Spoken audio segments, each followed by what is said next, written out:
Ya, menurut saya mungkin peran ibunya, peran mamanya ini juga ikut berperan. Guys, episode sebelumnya analisa Bang Muarakarta tepat sekali guys. Ini tidak sendiri, bukan semata Agus Buntung guys. Pasti ada komplotan lainnya guys. Dan ternyata dari pengakuan 15 korban itu guys,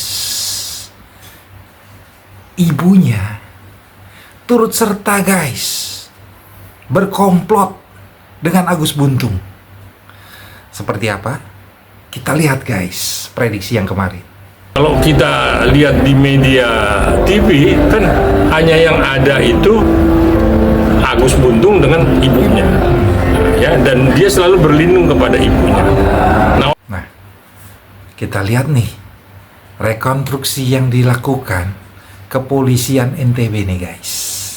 Ya, ada pengunjung atau penonton yang merasa marah dengan kelakuan si Agus Buntung ini guys. Kita lihat seperti apa kemarahannya.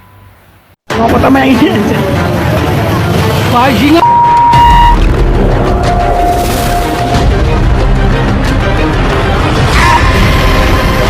Guys, jumlah korban sudah 15 nih guys. Ya, kita lihat aksinya nih dalam meneror nih si Agus Buntung nih. Tidak segan, tidak ragu-ragu, membuat orang lain merasa terteror guys. Untungnya ya, ibu korban ini luar biasa guys, memproteksi anaknya guys. Tidak mau larut dalam permainannya si Agus Buntung nih guys. Yuk kita lihat gayanya dalam meneror nih guys. Assalamualaikum, Om Swastiastu. Siapa ini, adik siapa? Saya Wayan Agus, ini yang kuliah di STA, yang viral megang gamelan di Bali sama di Jakarta itu. Ngapain kita? Dia mau ngapain? Dia, aduh. Bapak tanya adik entar dia. Ya, ini tentang apa dulu ini sama apa gitu? Udah, ini coba kamu ngomong dulu tentang apa coba. Ada apa? Ya. Halo. Apa?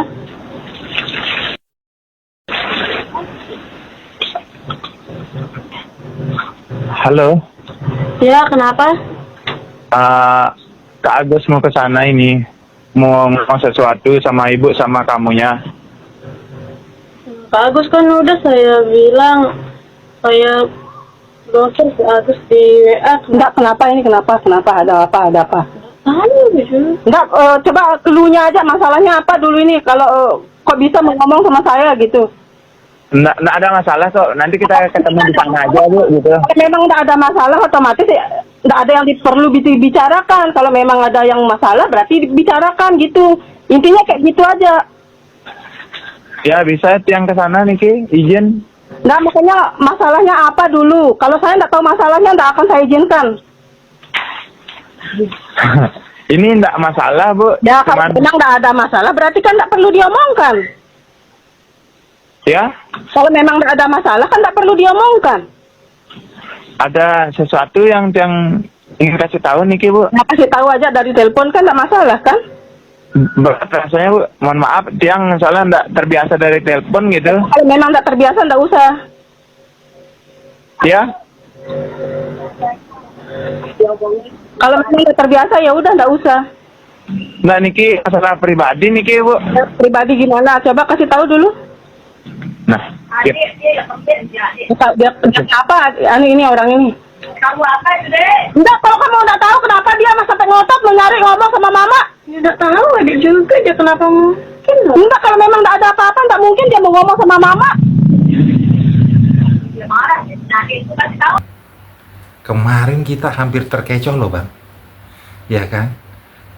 Seorang difabel bisa melakukan pelecehan seksual dan ruda paksa nih bang. Ya. Tapi prediksi abang pasti ada yang membantu nih bang. Masih ingat nggak bang prediksi abang yang kemarin, analisa abang yang kemarin, ya kan? Siapa nih bang? Ibunya bang. Tepat sekali bang. Aduh. memperkirakan mamanya itu ikut membantu ya, karena begitu baik sekali mamanya itu kepada anaknya Agus Buntung ini. Pemikiran saya karena disabilitas itu, karena cacat itu anaknya harus diikuti. Artinya sebagai laki-laki memang Agus Buntung punya hasrat dong kepada wanita kan, tapi kan dia minder karena anggota badannya, anggota tubuhnya itu kan tidak ada dua tangannya. Nah, tapi saya lihat kok jadi rame ya, hampir 3 minggu terakhir ini kan itu tayang terus kan, baik di TV maupun di medsos ya. Nah, jadi saya melihat ini agak menarik ya. Menariknya kenapa? Seorang Agus Buntung yang disabilitas, tidak ada dua tangan, tapi bisa dia melakukan ruda paksa, ya, melakukan pelecehan kepada 15 wanita yang nggak main-main, mahasiswi salah satunya ya. Jadi saya pikir cerdas juga ini Bapak ini, si Agus Buntung ini. Saya bilanglah Bapak lah, ya, karena saya lihat pola pikirnya udah seperti Bapak-Bapak. Nah, tetapi ketika dia kembali lagi kepada dirinya, dia merengek kepada mamanya. Nah, seperti apa rekayasa mamanya ini kerjasama berkolaborasi dengan Agus Buntung dan juga bisa mempengaruhi 15 wanita, nggak main-main. Waduh, saya aja jangankan 15, 2 aja pun nggak bisa. Ini 15, kawan-kawan, netizen ini makanya rame sekali nih, ya. Nah, ini menarik ya. Nah, seperti apa? Kembali lagi kepada penyidik. 2 alat bukti ini sudah benar-benar terpenuhi tidak? Nah, kalau sudah terpenuhi, pasal apa yang mau diterapkan ke Agus Buntung? Overspell kah? Perzinahan kah? Atau pelecehan kah? Nah, kalau mamanya tadi saya lihat kan memang ikut membantu peran dari rencananya Agus Buntung. Ini pasal 55 KUH pidana ya. Tapi Agus Buntung ini pasal berapa? Ini kembali lagi kepada media nih. Saya kan selalu ditanya media. Saya kembalikan pasal berapa kawan yang dipakai oleh penyidik untuk menjerat si Agus Buntung. Memang ada perubahan pasal nih Bang dari kepolisian nih Bang. Tadinya tuduhannya kepada si Agus Buntung ini kan cuma pelecehan seksual nih Bang. Tapi sekarang setelah mendalami kasusnya si Agus Buntung ini Bang, melalui penyelidikan nih Bang, polisi sudah menetapkan pasal ruda paksa Bang. Waduh. Dan terus Bang, ada nih pengacara terkenal lah, ya kita sebut aja lah, Hotman Paris Bang, lewat 911-nya Bang, ya, hampir menjadi kuasa hukumnya Agus Buntung nih Bang, karena melihat kondisi si Agus Buntung Bang. Apakah ini kriminalisasi atau bukan Bang? Ya kan? Gimana?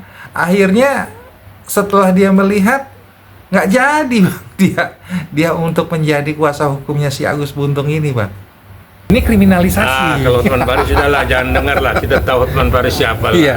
Cuman cuap-cuap aja, seolah-olah semua lawyer itu kalau udah masuk di media itu karena pengaruhnya dia. Tidak adalah si Hotman Paris banyak omong. Udah beresin aja cincinnya itu. Iya. Jasnya itu aja kayak horden di rumah saya. Kepolisian NTB Bang sudah menerima 15 laporan pelecehan yang dilakukan oleh si Agus Buntung ini Bang. Dan menurut pengakuan dari pemilik homestay, ya kan, itu si Agus Buntung seminggu itu bisa 2 atau 3 kali bahkan lebih Bang, membawa wanita yang berbeda. Ya, bisa dibayangkan nggak Bang? Ya kan, dengan jebakannya si Agus Buntung nih Bang, ya kan, dia memanipulatif dirinya nih Bang, ya kan, memanipulatif orang-orang yang saya kan disabilitas gitu ya kan, mana mungkin gitu ya.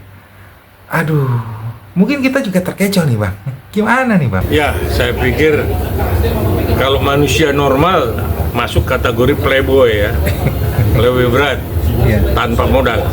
Nah, Agus Buntung kan kita lihat kan dia bagaimana menjerat wanita ini dengan awal dia chatting-chattingan, ya, dan selalu melakukan bujuk rayu. Sesudah itu dia sudah punya kunci siapa wanita yang di chatting itu dan seperti apa backgroundnya. Nah, seolah-olah wanita ini semua nakal, semua ini buruk yang akan dilaporkan ke orang tuanya. Nah, karena ketakutan, ya si mahasiswi inilah saya bilang ketakutan, akhirnya dia mau bertemu dengan Agus Buntung, dan wanita ini juga yang membukakan kamar di hotel, dia juga yang bayar. Ternyata dia juga yang melapor kepada kepolisian, ditambah yang lain-lain ya. Akhirnya yang lain kan saya lihat ngikut nih, jadi rame, dan sampai hari ini ada 15 wanita yang diruda paksa. Maaf, ruda paksa ini perkosaan ya, biar netizen juga tahu ya. Nah, perkosaannya seperti apa. Kalau dilecehkan mungkin ya, itu mungkin bisa lah ya. Tapi kalau diperkosa dengan tidak ada dua tangan, pakai apa? Berarti memang kakinya itu sudah berfungsi seperti tangan. Jadi double fungsi. Nah, ini media lah yang lebih tahu lah seperti apa. Bang Bara, ada korban yang selamat dari tipu dayanya dari si Agus Buntung nih Bang. Ya, betapa Agus Buntung ini meneror, berani meneror Bang, ya kan, orang tua dari si korban Bang. Luar biasa Bang, dia berani meneror Bang. Tapi orang tua korban ini melakukan perlawanan Bang. Nah, dari percakapan telepon ini luar biasa dia membela korban dari si Agus Buntung ini Bang. Nah, disinilah letak peran orang tua Bang, yang luar biasa melindungi anaknya Bang, sehingga terbebas dari jerat si Agus Buntung ini Bang. Wah, luar biasa nih Bang orang tua ini Bang. Ya, saya pikir satu, Agus cerdik ya, dengan kekurangannya ya, fisik tetapi otaknya cerdik ya. Makanya kalau dia berduit pasti dia udah bukan playboy lagi, Don Juan ya, artinya doyan kawin ya. Kita sambil aja, relax aja lah ya, menanggapi si Agus Buntung ini. Nah, mamanya itu memang tiba melihat di satu sisi anaknya cacat, di sisi lain kok anaknya cerdik sekali. Dia bisa mempengaruhi dan membuat wanita-wanita itu mengejar dia, yang akhirnya di akhir menjadi persoalan. Mungkin si wanita ini kan juga nggak tahu kan, secara fisik mungkin Agus Buntung normal seperti laki-laki yang lain-lainnya, tapi ternyata begitu dilihat dalam hotel yang di booking, ternyata dua tangannya tidak ada, tetapi bisa melakukan dengan kedua kakinya mengganti fungsi tangannya. Jadi saya pikir saya kembalikan lagi kepada masyarakat, kepada netizen, ya udahlah, seperti apa, jangan mudah tergoda, jangan mudah terhasut dengan bujuk rayu melalui chatting. Ini kan semua berawal dari chatting. Jadi HP itu ada nikmatnya, ada juga malapetakannya. Ya inilah malapetakannya, Agus Buntung bisa jerat 15 wanita. Nah, ini masyarakat lah seperti apa menilainya. Agus Buntung kan seorang disabilitas nih Bang, ya, tapi kejahatannya Bang melebihi orang yang normal nih Bang. Kira-kira menurut Abang sebagai praktisi hukum, kena pasal apa nih Bang untuk kategori yang seperti ini Bang? Jadi begini ya, satu sisi kan tadi saya bilang secara fisik dia cacat, masuk kategori disabilitas ya. Tetapi secara pemikiran otaknya jalan. Ini kalau jadi lawyer, perkaranya menang terus nih ya. Karena dia jago merekayasa. Untung aja, kecuali dia kerja di tempatnya Hotman Paris ya. Nah, jadi saya pikir kembali lagi kepada kepolisian ya. Kalau kepolisian sudah bisa melihat tangannya berfungsi ya untuk menggantikan kakinya, berfungsi untuk menggantikan tangannya, ya berarti dia kalau dijerat dan dikenakan pasal dia bisa masuk, ya karena nanti di dalam tahanan pun dia bisa makan kok, dan dia bisa juga saya nggak ngerti kalau dia buang air besar ke kamar mandi kan tidak mungkin sesama orang satu sel yang yang ngurusin dia kan, bisa dia digamparin dia di dalam. Nah, tetapi yang jelas mungkin polisi punya pertimbangan lain, ya tempo hari tidak ditahan, sekarang kalau nggak salah sudah ditahan ya, sudah ditahan di Polres. Nah, jadi saya pikir seperti apa ya biarlah pengurus tahanan itu, ya kalau di kepolisian namanya Tahiti ya kalau nggak salah itu. Ya biar mereka yang tahu seperti apa ya melayani, mengurus Agus, karena kalau diurus tidak diurus dia udah, ini orang cerdas kok, hidup nih dilepas dimanapun hidup, apalagi masuk di sel kepolisian pasti dia bisa hidup, asal jangan mengganggu sesama lelaki, itu aja. Itu pesan saya. Mudah-mudahan ini pelajaran pahit ya. Bukannya orang yang secara fisik cacat, dia tidak mampu berpikir seperti orang normal. Dia melebihi orang normal, ya. Ini masuk kategori disabilitas, tetapi pemikirannya masuk memang seperti orang-orang yang memang berpendidikan tinggi, cerdas, licik, dan jago menjerat. Itu saya pikir, saya sebagai praktisi hukum, mudah-mudahan wanita tidak tergiur, makanya jangan selalu chatting-chattingan lah. Tidak tergiur dengan bujuk rayu yang akhirnya membawa malapetaka di kemudian hari. Lewat Agus Buntung ini ada pelajaran yang kita bisa ambil guys, yaitu jaga hubungan yang harmonis antara orang tua dan anak.